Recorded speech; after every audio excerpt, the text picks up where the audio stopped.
CDS मतलब combined defence services, एकमात्र ऐसा एग्जाम जिससे आप आर्मी, नेवी, एयरफोर्स ज्वाइन कर सकते हो और इसमें कोई जात कोई धर्म का रिजर्वेशन नहीं है। आप में अगर काबिलियत है तो वो आपको ले लेंगे और आप में नहीं है तो वो नहीं लेंगे। मेरा नाम है Shubham Washne and I welcome you to self selection board of one step towards your uniform. मैं आपको एक बात सुनाना चाहता हूँ जो मेरे डैड मुझे रोज कहते हैं। वो ये कहते हैं कि मंजिल होने को मिलती है जिनके सपनों में जान होती है, पंख से कुछ नहीं होता, हौसलों से उड़ान होती है। और मेरे पिताजी कहते हैं उसमें कि उड़ान बेटा अगर चाहिए तो प्लानिंग अच्छी चाहिए होती है, प्लस उसमें जो सही अमाउंट ऑफ हार्डवर्क है, जितना भी चाहिए, थोड़ा कम ज्यादा बहुत ज्यादा, वो हार्डवर्क आपको करना है। प्लानिंग मैं आपको अभी दे दूंगा, मेहनत आपके ऊपर है। अब हम यहां से शुरुआत करते हैं और मैं आपसे वादा करता हूं कि मैं आपको सारी बुक्स बताऊंगा और आपको सेल्फ सफिशिएंट करूंगा खुद से तैयारी करने के लिए। ये सारी बुक्स कैसे इस्तेमाल करने सब बताऊंगा मैं। अब मुलाकात करते हैं इस वीडियो के अंदर आपसे इन 3, 2, 1 गो।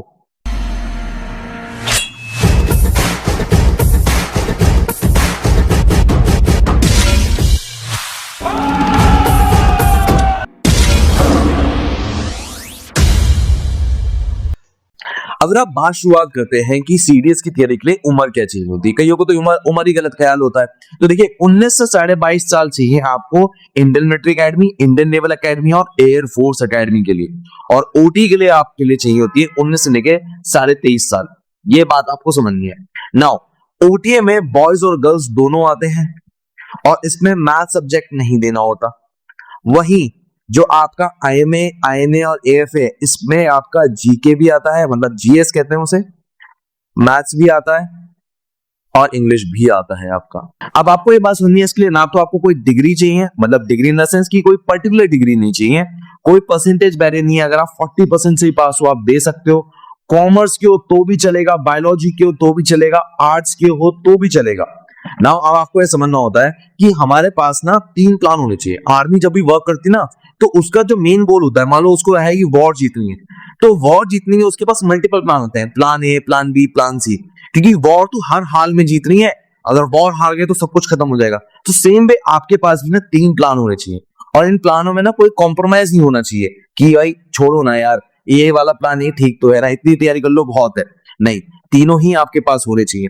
अब देखो हमारे पास है 3 मंथ्स। आप, मैं जब वीडियो बना रहा हूं तो है चल रहा है जनवरी, और जब आप इसको खत्म करने जाओगे तो आपका अप्रैल आ जाएगा और आपके पास बहुत नेक टाइम है। मतलब नेक टाइम समझते हो, मतलब कि अगर आपने जरा सी भी लापरवाही की तो ये सपना टूट जाएगा। ठीक है ना। आपको हर दिन पढ़ाई करनी है, हर दिन हार्डवर्क करना है, हर दिन ये सोचना है कि आज मेरी क्या कमी रह गई। और मैं उसके लिए ना आपको एक पूरा टाइम टेबल बना के दूंगा कि कब कब क्या क्या खत्म होना है, जिससे आपको सोचना ना पड़े। ठीक है ना। अपने अकॉर्डिंग की भी, ये सुबह पढ़ना है, रात पढ़ना है, वो सब आप करना, बट ये आपको टाइम टेबल मिलेगा सीडीएस सेल्फ सिलेक्शन बोर्ड पे। वो टेलीग्राम आपको ज्वाइन करना पड़ेगा। और एक बात तो बताता हूं, हर सैटरडे एंड संडे हमारी मुलाकात होती है गूगल मीट पे। तो अगर आप खुद भी तैयारी कर रहे हो और आपको कोई भी दिक्कत आ रही है तो आप मेरे से मुलाकात कर सकते हो गूगल मीट पे। ठीक है ना। नाउ वहां पर जब गूगल मीट होती है, मैं एक चीज बताता हूं, वहां पर आपको सीडीएस के बारे में, प्लस पढ़ाई कंसिस्टेंटली कैसे करनी है वो, और आपके खुद के कोई डाउट, चाहे मेडिकल का हो चाहे कुछ हो, ये सब लिए जाते हैं।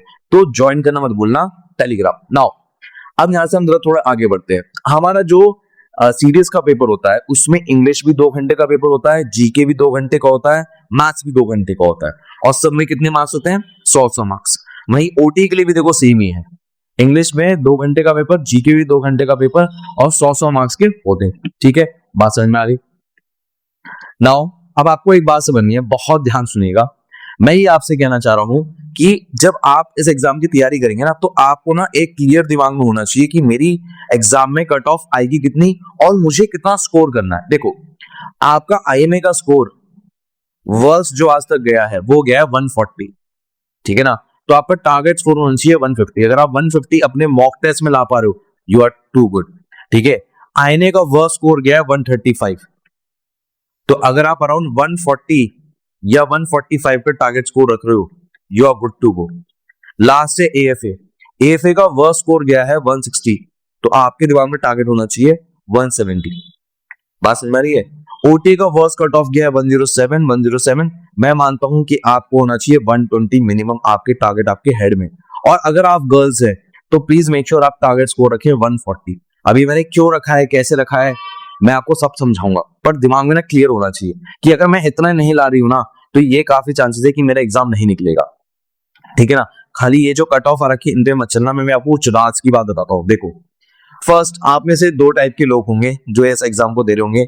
एक जो फाइनल ईयर में होंगे वो, और दूसरा जिनके पास 6 मंथ का टाइम है, ब्रेक लिया है, जिससे वो किसी एग्जाम की तैयारी कर सके, ठीक है ना। तो अब इन दोनों के हिसाब से मैं बता रहा हूं, आपको ध्यान से समझना। सबसे पहले आपको ये बात समझनी होगी, जैसे मैंने आपको कट ऑफ बताया, एएफए की सबसे ज्यादा आती है 170, ओटीए में 2 ही पेपर होते हैं पर कट ऑफ आती है 140 के आसपास, जो आपको एम रखना है। सेम वे आईएमए में 3 पेपर होते हैं पर तीनों को मिला के 140 लाना है। तो सोचो ओटी कितना टफ है, समझ लो मेरी बात। गर्ल्स के लिए होता है खाली, गर्ल्स, बॉयज भी होते हैं, ऐसी बात नहीं है, पर गर्ल्स के लिए मेन है ये। और सबसे आसान है Indian naval academy. Indian naval academy से बीटेक के बच्चे ही दे सकते हैं, इसलिए ये ज्यादा आसान होता है, कंपटीशन बहुत कम हो जाता है ना।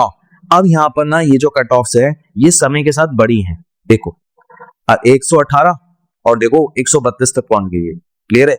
ऐसे ही आईने के साथ भी ऐसे ही हुआ है, देखो कभी 98 आती थी, अब 122 आती है। बट मैं आपको ना एक ऐसी कट ऑफ दिखाने जा रहा हूं, आपके ना मतलब तोते उड़ जाएंगे।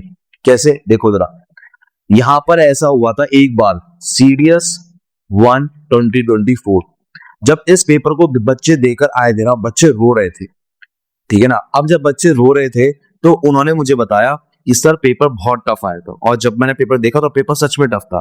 पर जब पेपर टफ आता है तो देखो कट ऑफ बहुत नीचे गिर गई।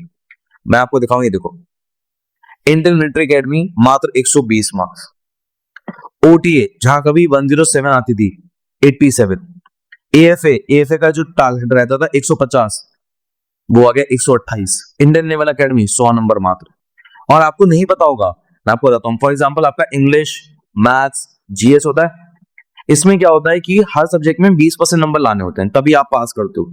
सरकार को एहसास हुआ कि देखो पेपर मुश्किल सच में आया था, जो हर सब्जेक्ट की कट ऑफ होनी चाहिए वो 18% कर दो। ये 2024 में हुआ था, 2024 के पहले पेपर में, और ये पहले भी हुआ है, 2019 में भी ऐसा हुआ है। अब मैं कहना क्या चाहता हूं, मेरी बात समझो। जब पेपर टफ आता है तो पेपर सबके लिए टफ आता है, ऐसा नहीं होता है कि किसी एक आदमी के लिए टफ आ रहा है, ठीक है ना।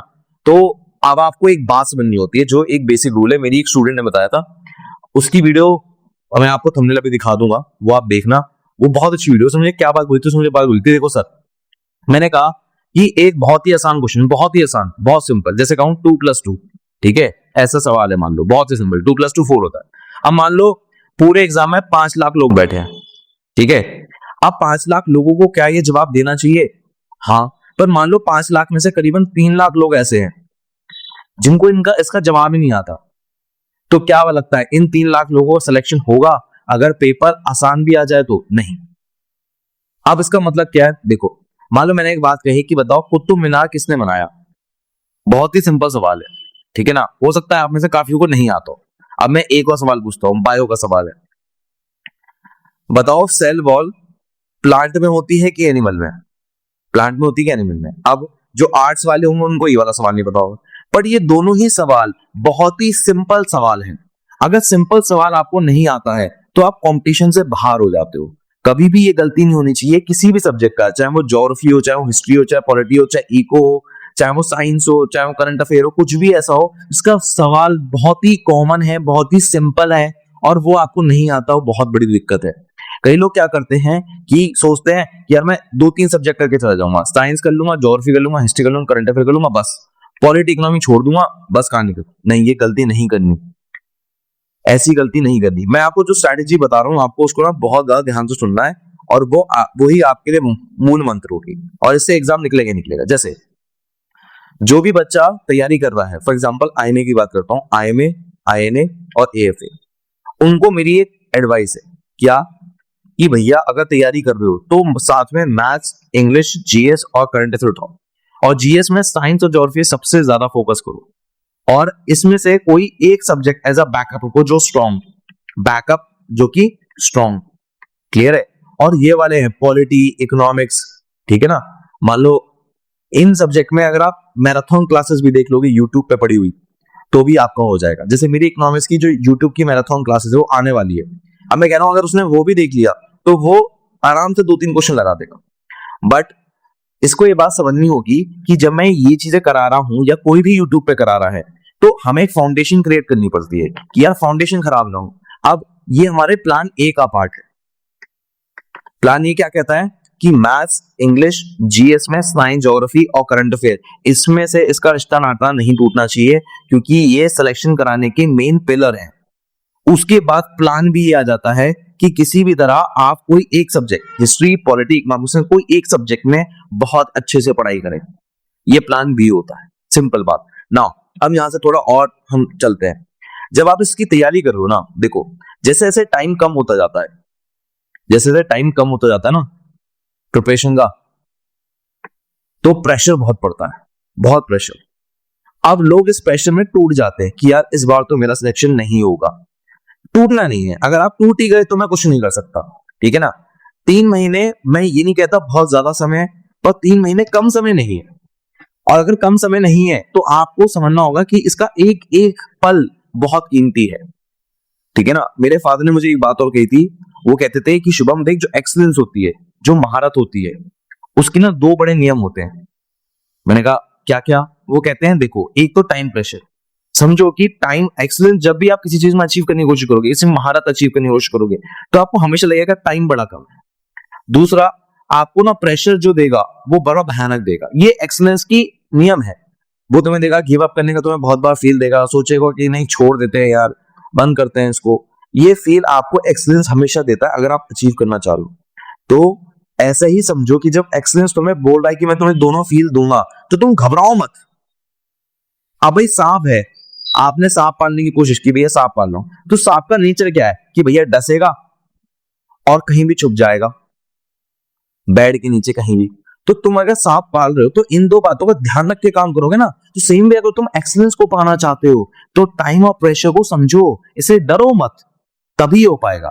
बाकी मैं आपको प्रॉपर डेडिकेशन दे रहा हूं, ठीक है ना, और गाइडेंस दे रहा हूं जिससे आपका एग्जाम निकले, और डेडिकेशन आपको भी देनी है, ठीक है ना। चलिए आगे चलते हैं ना। अब देखो, एक बात समझो, एक बच्चे के 3 नेचर होते हैं। जैसे फॉर एग्जांपल बच्चे ने आज तैयारी करनी शुरू करी, जैसे ही उसने आज तैयारी करनी शुरू करी, उस समय बाद उसका मूड उखड़ना शुरू हो जाएगा, क्योंकि उसका ना प्रिपरेशन उसके टाइम टेबल के अकॉर्डिंग नहीं हो रही, या जो उसने प्लान बनाया था उसके अकॉर्डिंग नहीं हो रही, ठीक है ना। और लास्ट में वो होप छोड़ देगा। जब ऐसा होता है ना तो बहुत दुख होता है कि आपने एक गोल चूज किया तो वो आप अचीव नहीं कर पाए। आपको प्लीज इस बात पे समझना है कि टाइम टेबल ना कभी वर्क नहीं करते, आपको टारगेट बनाना है। अब टारगेट कैसा होता है, देखो मैं आपको अभी शुरुआत में भी बताया था मैंने, ये होता है टारगेट। ये होता है टारगेट कि ये चैप्टर इतने इतने समय में खत्म करने हैं, साइंस है, मैथ्स है, इंग्लिश है, 31 तक फिजिक्स खत्म करनी है, पर ये प्रैक्टिकल होना चाहिए। क्लियर है? अगर आप मान लो आर्ट साइड के हो और आपने प्रैक्टिकल नहीं बनाया कि मुझे साइंस कैसे खत्म करनी है, तो दिक्कत आएगी।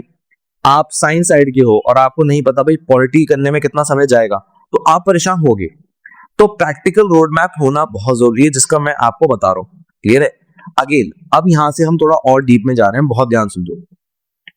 जब यहां पर एक क्वेश्चन की बात करते हैं, देखो एक क्वेश्चन जो एग्जाम में बैठता है मैथ्स का, वो होता है 1 मार्क्स का। 1 क्वेश्चन 1 मार्क्स। क्लियर है? ये है मैथ्स में, और इसमें जो मैथ्स में टोटल क्वेश्चन आते हैं वो है 100।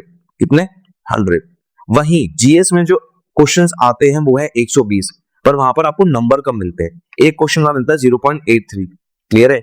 और इंग्लिश में मिलता है आपको 0.83 अगेन। तो सोचो, मेरी बात ध्यान से सोचो, दिमाग लगाओ जरा। मैं तुम्हें क्या कह रहा हूं?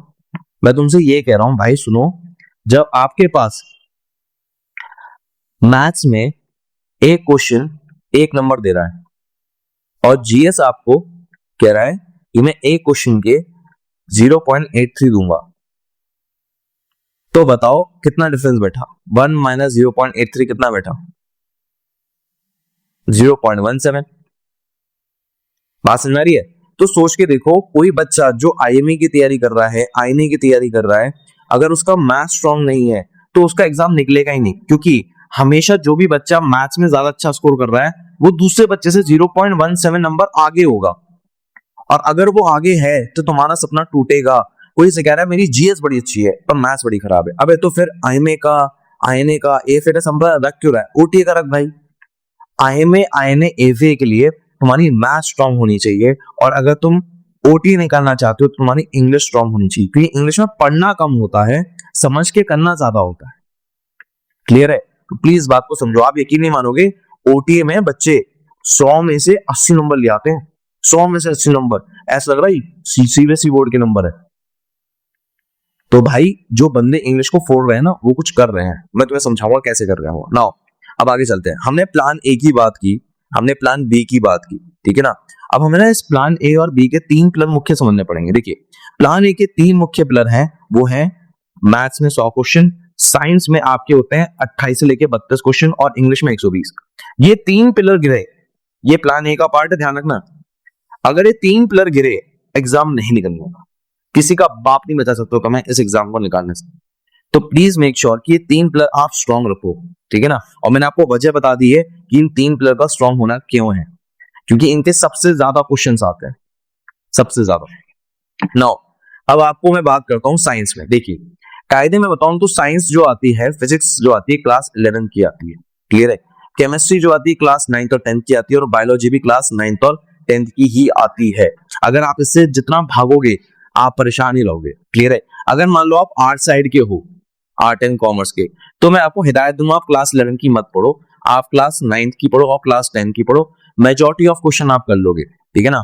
पर अगर आप साइंस स्टूडेंट हो तो क्लास 11 की आपको देखनी ही पड़ेगी, नहीं देखोगे आपका जो एक स्ट्रॉन्ग पॉइंट है कि आप साइंस स्ट्रीम से हो, वो आपका रह जाएगा, क्लियर है।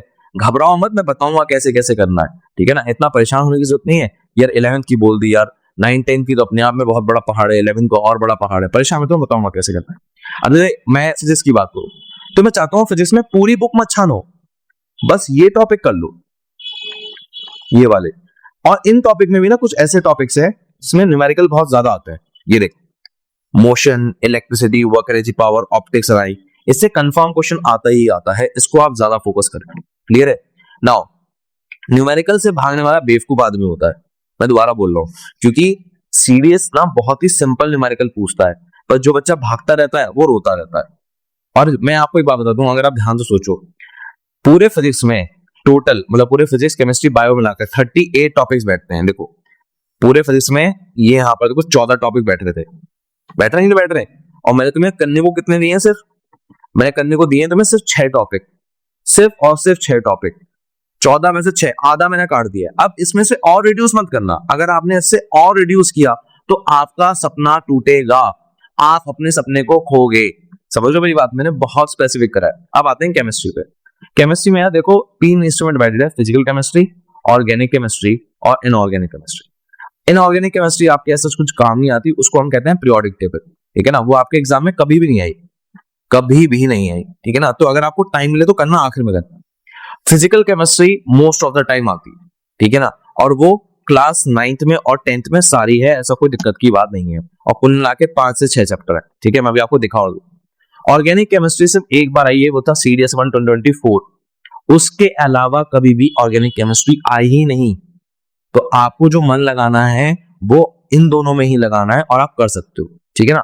अब मैं आपको एग्जैक्टली बताता हूं कि कौन कौन से चैप्टर आते हैं। देखो ये चैप्टर आता है, ये चैप्टर आता है, ये चैप्टर आता है, ये चैप्टर आता है, ये चैप्टर आता है, ये आता है, ये आता है, और एक और आता है, उसे हम कहते हैं हाइड्रोकार्बन। क्लियर है? ये आपके कंफर्म चैप्टर है, इससे आप स्किप नहीं कर सकते, क्लियर। नाउ अब आपके आता है बायो। देखो बायो में कुल मिला के यहाँ पर 10 टॉपिक लिखे हुए हैं, 10 नहीं है, टोटल जो टॉपिक है वो आपके पास सिर्फ और सिर्फ 5 है।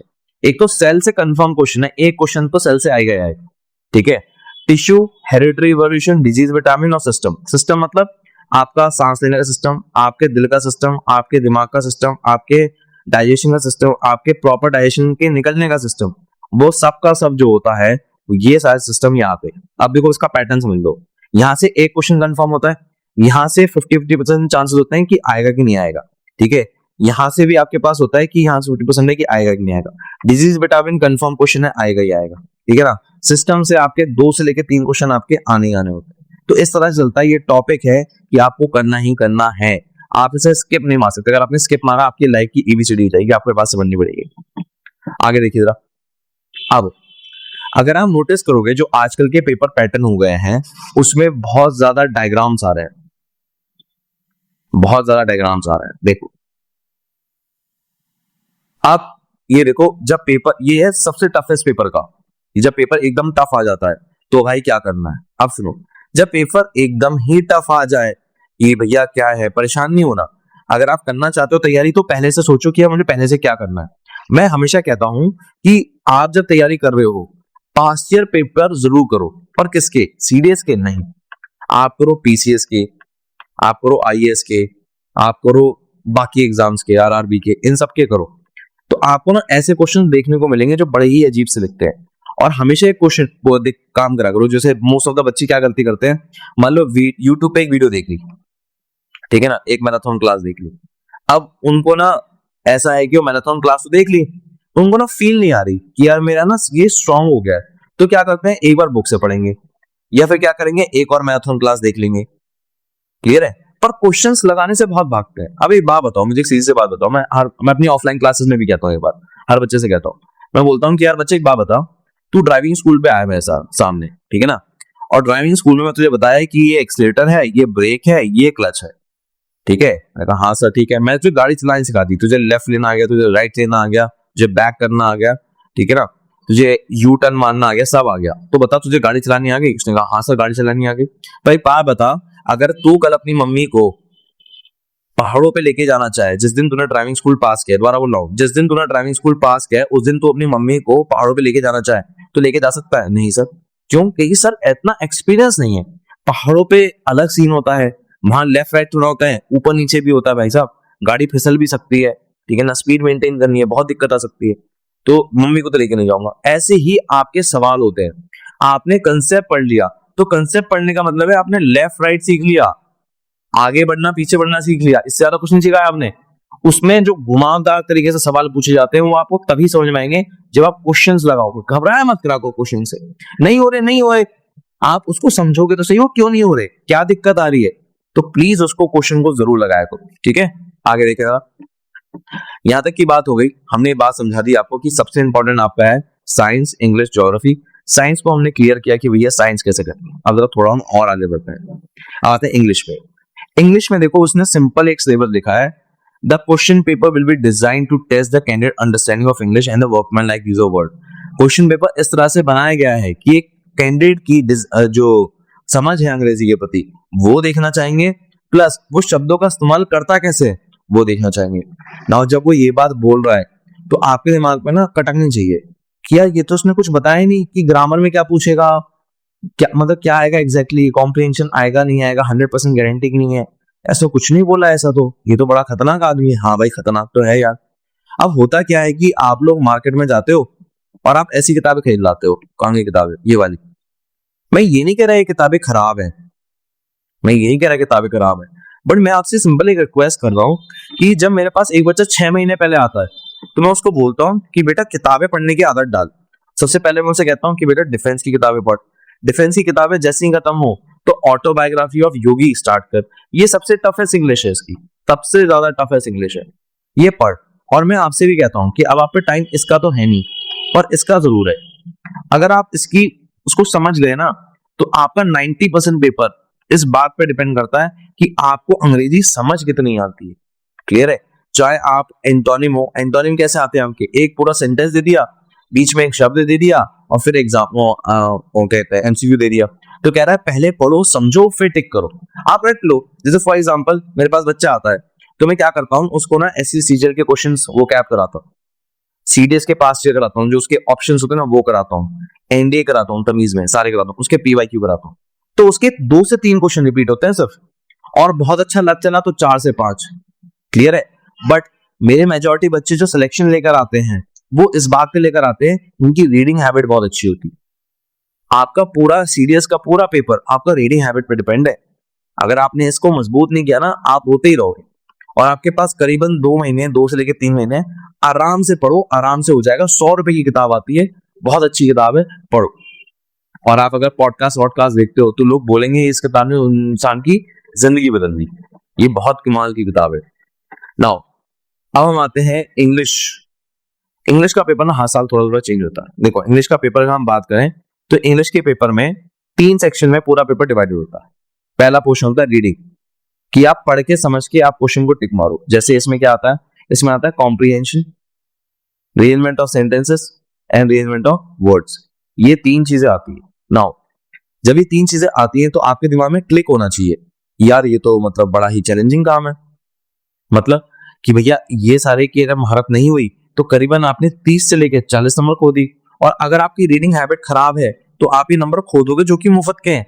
पढ़ के समझना है और आपको टिक मारना है। तो मेरे हिसाब से ना जो बच्चा 100 में से 80 नंबर लेकर आता है उसका ना ये 100% ठीक होता होगा, तभी ये प्रैक्टिकली पॉसिबल है कि वो इतने नंबर उठा सके। रीडिंग के बाद जरा हम आते हैं, अब आता है ग्रामर वाला पार्ट। ग्रामर में ना बेसिकली 3 चीजें आती हैं। एक आता है फिल इन द ब्लैंक्स, दूसरा आता है स्पॉटिंग एरर, भाई ये बच्चों को बहुत रोल आता है, और तीसरा क्या आता है पता है, वो आता है क्लॉज टेस्ट। ये 3 चीजें ग्रामर में आती हैं। और एक और है फ्रेजल वर्ब। फ्रेजल वर्ब कह रहा हूं मैं, फ्रेजल वर्ब तो आती है नहीं, बट क्या नाम है उसका, नाम भूल गया, पार्ट ऑफ स्पीच। ये 4 चीजें आपके एग्जाम में एज अ ग्रामर में आती हैं। तो इसके भी 40 क्वेश्चन होते हैं। ये तो हर बच्चा ही कर लेता है, सच बता रहा हूँ, ये हर बच्चा ही कर लेता है, चाहे वो हिंदी मीडियम का हो, चाहे वो इंग्लिश मीडियम का हो, स्टेट बोर्ड का हो, किसी का भी। पर जो बच्चे को तीसरी दिक्कत आती है, वो पहली दिक्कत आती है उसे रीडिंग में कि रीडिंग में अच्छे नंबर नहीं ला पाता। तीसरी दिक्कत आती है, वो आती है वोकैब में, इडियम फ्रेजेस में, स्पेलिंग्स में, या कोई ऐसी चीज जिसमें याद करने का काम बहुत ज्यादा है। बच्चा इससे भागता है। भागना नहीं होता यार, सिनोनिम आए, एंटोनिम आए, यूजेस ऑफ वर्ड आए, कुछ भी आए, आपका सिंपल एक रूल होना चाहिए कि मुझे ऑटोबायोग्राफी ऑफ योगी पढ़नी है। और अगर मैंने ये किताब पढ़ ली, मेरा ये एग्जाम रोक नहीं सकता कोई। मैं सच बता रहा हूँ, खूब रोगे इस किताब को पढ़ते हुए, क्या कितनी मुश्किल किताब है, पर मैं बता रहा हूँ इससे बाहर आपको एक भी चीज नहीं मिलेगी, बिल्कुल पक्की बात है ये, ठीक है ना। आगे देखें जरा। अब देखो यहां से हम आगे चलते हैं। अब यहाँ पर ना आपके पास जब देखो एग्जाम में पैटर्न चेंज आया था, तो यहाँ पर देखो क्या हुआ था, एडेप्शन और adaptation of the borrow word, ये भी आया था। अब ये पता है कहां से था, अगेन ऑटोबायोग्राफी ऑफ योगी, यहीं से मिल जाएगा आपको। कोई भी वर्ड सर्च कर लेना ऑटोबायोग्राफी ऑफ योगी, तो आपको ना गूगल पे भी मिल जाएगी पीडीएफ फॉर्म में। तो आप सिंपल सर्च कर देखना, आपको ये वाले वर्ड्स मिल जाएंगे एग्जैक्टली। बहुत बहुत प्यारी किताब है, मजा आ जाएगा आपको देख के। आगे देखिए नाउ, ये वाला जो ये नहीं, अरे अटक गया क्या। हाँ नाउ, अब आप इंग्लिश को समझ चुके हो, इंग्लिश को कैसे करना। अब हम आते हैं आपका वाला पार्ट जिसमें हम बात करते हैं कि हमें और कौन सी किताब नहीं ले ली। Black book. देखिए ब्लैक बुक, मैं ये नहीं कहता किताब घटिया है, पर हो क्या रहा है, ये डेडिकेटेडली तो है एसएससी एग्जाम्स के लिए डेडिकेटेड है। अगर आप खाली इससे एसएससी की वोकैब कर रहे हो तो मैं एक बात कहूंगा, ओके ओके, बट ना इन्होंने बहुत टाइम से ना ये किताब अपडेट नहीं करी है, ठीक है ना। तो क्योंकि अपडेट नहीं करी है इसलिए मैं इस किताब को ना बहुत ज्यादा प्रेफरेंस में मानता नहीं हूँ, ठीक है ना। ये लिख देते हैं यहाँ पर मई 2024 एडिशन, बट इसमें नया क्या है ये नहीं पता लगता। ये जब मैं पुरानी वाली बुक देखता हूँ तो मुझे सारी चीजें सेम ही दिखती हैं, कुछ अंतर नहीं दिखता। सो मेरा आपसे सिर्फ यही मतलब रिक्वेस्ट है कि अब इस पर आप हैवीली डिपेंड मत हो, वरना आप खो दोगे। अगर आपको एसएससी की वोकैब भी चाहिए तो वो तो मैं आपको टेलीग्राम पे भी दे दूंगा, वहां पर भी मिल जाएगी आप, ठीक है ना। तो ये जैसे समय बर्बाद होते हैं। और मैं एक बात बता रहा हूँ, बुक पढ़ने की आप आदत डाल लो, क्योंकि जब मुझे बुक पढ़ने की आदत डली थी आई वॉज 19, और आज मैं अराउंड 28 का हो चुका हूं, तो मेरी पहली खुद की किताब लिख रहा हूं मैं, और सून आपके हाथ में होगी वो किताब, क्लियर है, मार्केट में आपको दिखेगी किताब। And this is all about the confidence blueprint. ये इंसान कॉन्फिडेंट कैसे होता है, कॉन्फिडेंस एक इंसान की जिंदगी बदल कैसे सकता है, कॉन्फिडेंस को बिल्ड करने के ऊपर किताब है। तो किताबें लिखो। आप सोचो, आप एक बात कह रहे हो कि आप कल ऑथर बने हो, बहुत बड़ी बात होती है भाई ऑथर बनना। मैं आपसे रिक्वेस्ट करूंगा, मन लगा के प्लीज ये किताबें पढ़ो। आपको नहीं पता होता ये किताबें आपकी जिंदगी कब बदल देती है। इन्होंने आपके जीवन को ना ऐसे शेप कर दिया होता है, आपको खुद ही नहीं पता होता। तो प्लीज किताबें ना केवल आप सीरियस एग्जाम के लिए पढ़ें, पर आप फिर की जिंदगी के लिए पढ़ें, वो ज्यादा बढ़िया है। चलिए यहाँ तक की बात हो गई, यहाँ से हम आगे चलते हैं। इंग्लिश मैंने आपको क्लियर कर दिया क्या है। अब आते हैं मैथमेटिक्स के पार्ट पे। मैथमेटिक्स, अच्छा मैथमेटिक्स से पहले एक बात है, इंग्लिश के अंदर टारगेट नंबर समझ करो भाई। अगर मान लो कोई बच्चा IMA, INA और AFA के लिए तैयारी कर रहा है, तो उसको ना इंग्लिश के अंदर लाने हैं सिर्फ 60 नंबर। और जो कोई ओटी की तैयारी करता है उसे कोशिश करने की 80 नंबर, 80 मार्क्स। अब एक खेल और समझो, मान लो एक बच्चे ने 80 क्वेश्चंस अटेम्प्ट किए, तो बताओ उसके नंबर कितने हैं? तो 80 इंटू 0.83, वो बैठा अराउंड 64 मार्क्स। बात समझ आ रही है नहीं आ रही? करीबन जितने आपने क्वेश्चन अटेम्प्ट किए होते हैं और जितने आपके नंबर आ रहे होते हैं उसमें ना 20 का डिफरेंस होता है, 20 का डिफरेंस होता है। मान लो आपने करे 110 क्वेश्चन इंटू 0.83, आपके हो गए अराउंड 83 मार्क्स। सोचो करे 110 क्वेश्चन, आए मात्र 83। तो प्लीज इस बात को समझो प्लीज, वरना आप अपने सपनों को खोते हुए देखोगे। आपको क्लियर होना चाहिए यार मुझे करना कैसे है ना, तभी आपके सपने पूरे होंगे। तो आपका फॉर आई में आई ने जो स्कोर है वो है 60 और फॉर ओटी है वो 80। और मैं आपको बता चुका हूं आपके टारगेट स्कोर होना चाहिए क्वेश्चंस अटेम्प्ट करने का 110, तब आपके 80 नंबर करीब बनाएंगे। क्लियर है? ओके, अब आते हैं मैथमेटिक्स पे। मैथमेटिक्स देखो, अगर आप यहां से देखो, लो वेटेज होता है मैथ्स का वो पोर्शन जिसमें अर्थमेटिक और अलजेब्रा आ रही होती है, पर हाई वेटेज होता है वो वाला पोर्शन जिसमें 60% एडवांस मैथ आ रखी थी। क्लियर है?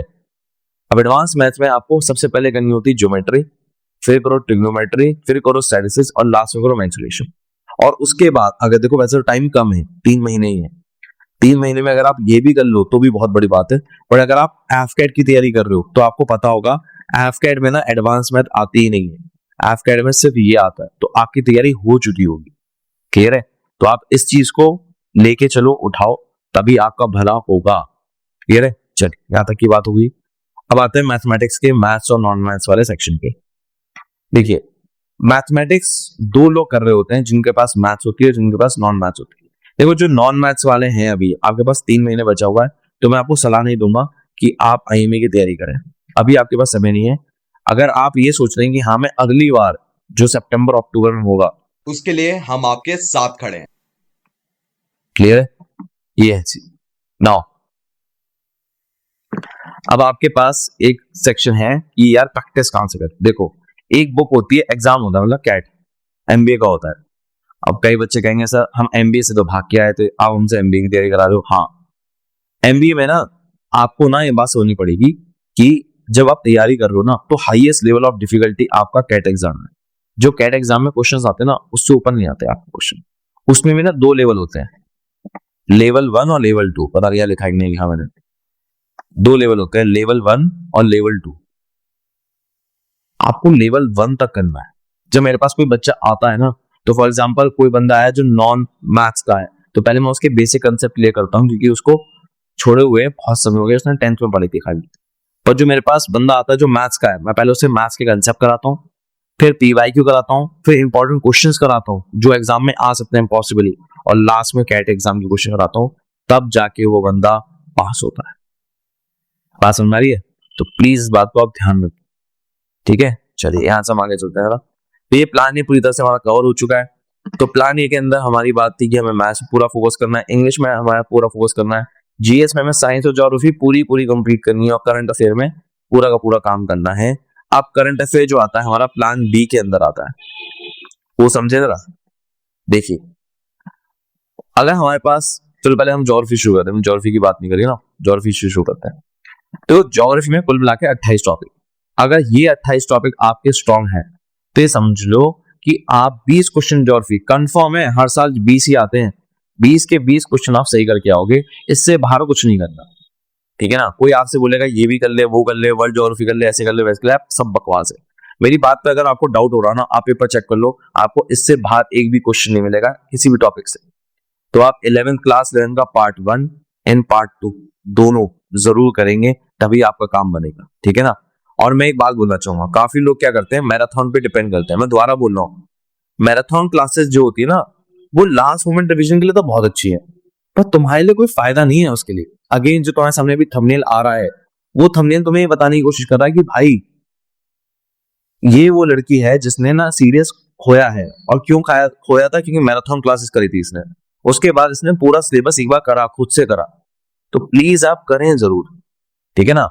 तभी आपको सफलता मिलेगी, वरना आप सफलता से बहुत कोसों दूर ही रहो। चलिए आगे चलते हैं। ओके, अब देखो, आप चेक कर लो, आप यहाँ पर देख लो, आपको ना सब सारी चीजें वही मिल जाएंगी। मैंने देखो वाइल्ड लाइफ सेंचुरी सब लिखा है यहाँ पर, देखो ये होगा वाइल्ड लाइफ सेंचुरी सब। ये देखो यहाँ पर biosphere reserve, wild life sanctuary यहाँ पर आ जाएगा। आगे देखो यहाँ पर लिखा है आपके क्लाउड्स लिखे हैं, देखो यहाँ पर ये क्लाउड्स टॉपिक होगा, ये एग्जाम का बता रहा हूँ मैं, देखो एग्जैक्टली एग्जाम से उठ के आए हैं क्वेश्चन ये। यहाँ पर देखो ये है आइलैंड, ठीक है ना, और देखो मैंने भी करा है आइलैंड, आइलैंड कहाँ गया भाई, अबे लैंडफॉल कहाँ गए,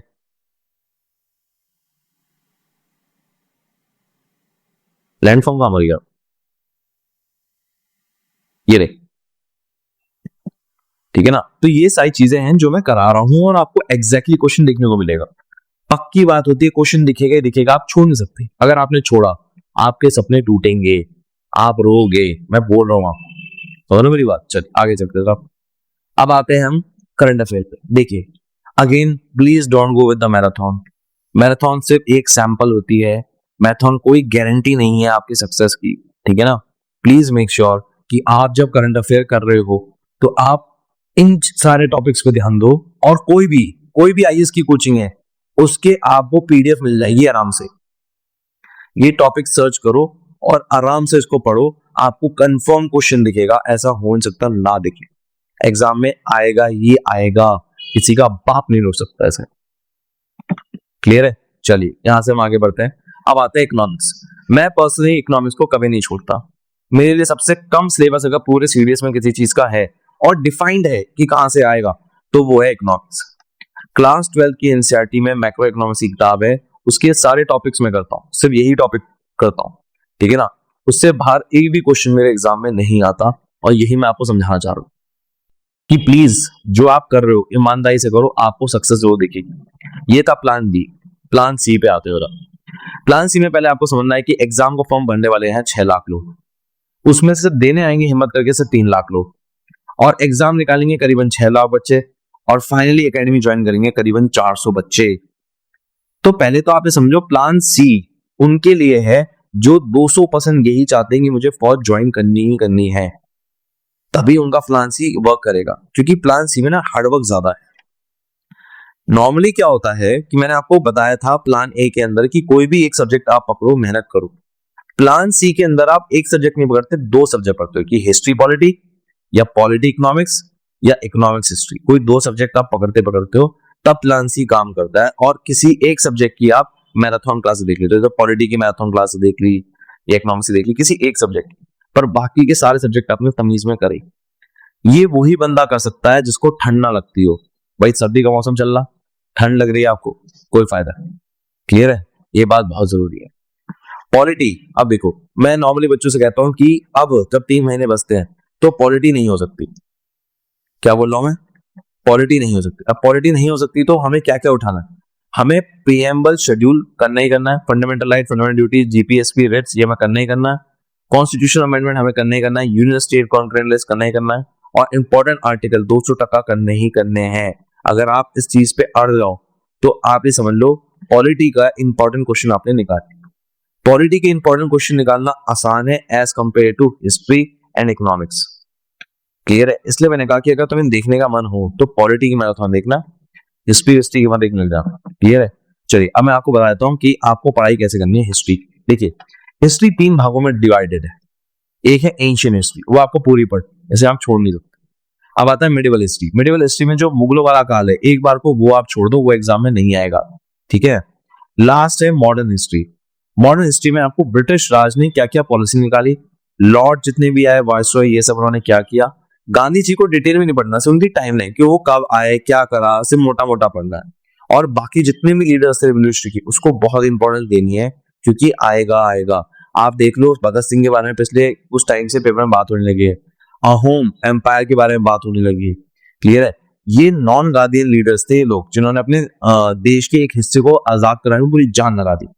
तो प्लीज इस बात को ध्यान दीजिएगा। नाउ अब एक क्वेश्चन प्रैक्टिस कैसे करना है, हाउ टू प्रैक्टिस क्वेश्चन। देखो मैं आपको एक बात बताऊं कि ये वाली जो बुक है, ये बुक्स मार्केट में बहुत ही शॉर्ट में रहती है। क्यों रहती है, ये है चैप्टर वाइज, और इसमें और शॉर्ट होने का कारण क्या है। फॉर एग्जाम्पल साइंस का एक टॉपिक है मोशन।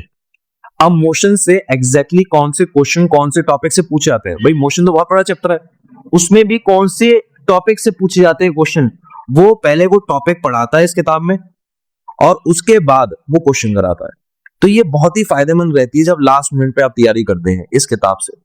ये वाली जो बुक है ये आपकी एक तरह से टेस्ट पेपर है, ठीक है ना। तो ये वाली जो बुक है, ये वाली इसमें टिक कर रहा हूँ, ये बहुत डिमांड में रहती है। ये हो सकता है जब मैं आपको वीडियो देख के बना रहा हूँ, हो सकता है आपको मिले भी ना। मैंने लिंक डाल दिया है, हो सकता है आपको आउट ऑफ स्टॉक मिले। अगर मिल जाए तो तुरंत खरीद लेना, समय बर्बाद मत करना। इसमें आप थोड़ा डिले कर सकते हो। ये किताब अच्छी है, गलतियां कम है और खास बात यह है कि पेपर का प्रिंट अच्छा है, आपको ज्यादा परेशानी नहीं होगी और आप इसमें मन चाहे टेस्ट दे सकते हैं। जितने टेस्ट देना चाहे उतने टेस्ट दें, आपको बहुत फायदा मिलेगा आपको। क्लियर है। लास्ट में एक बात मैं कहना चाहूंगा, एकेडमिक्स को ना अपना दुश्मन मत मानो।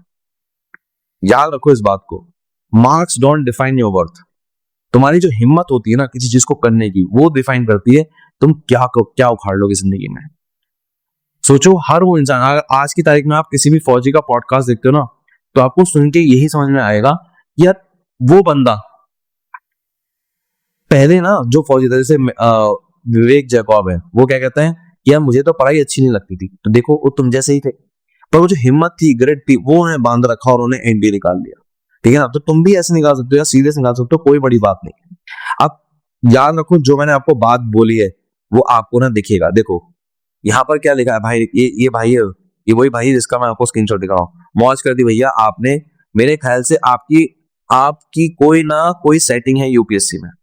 मैं आपको बता रहा हूँ, पूरे यूट्यूब पे आज की तारीख में मुझसे बढ़िया स्ट्रैटेजी आपको नहीं बता सकता। मेरे चैनल पे स्ट्रैटेजी वीडियो 1 लाख 2 लाख, बहुत 3 लाख 4 लाख ऐसे व्यूशिप में आती है।